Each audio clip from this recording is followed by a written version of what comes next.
আজকে রান্না হবে নিরামিষ লাউ আলু দিয়ে বড়ি সাদা জিরা রাঁধুনি তেজপাতা লঙ্কা ফোড়ন দিয়ে রান্না। একবারে সব মশলা দিয়ে, এটা রাঁধুনির উপরেই ভালো লাগে। আর আলু দিয়ে দেবো,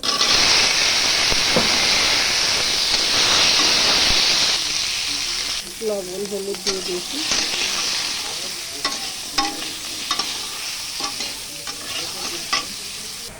কাঁচা লঙ্কা তিনটে দিয়ে দেবো, জল দিয়ে দেবো। দেখেছো রান্না কমপ্লিট। এবার দেবো একটু চিনি আর দেবো ভাজা মশলা, কেন কি ধনে পাতা নেই। ধনে পাতা না থাকলে ভাজা মশলা দিলে ওর অল্টারনেট হয়ে যায়। দেখো কি সুন্দর হয়েছে। আর এটা দিয়ে রুটি বলো ভাত দিয়ে বলো খুবই ভালো লাগে, পরোটা দিয়েও ভালো লাগে এটা।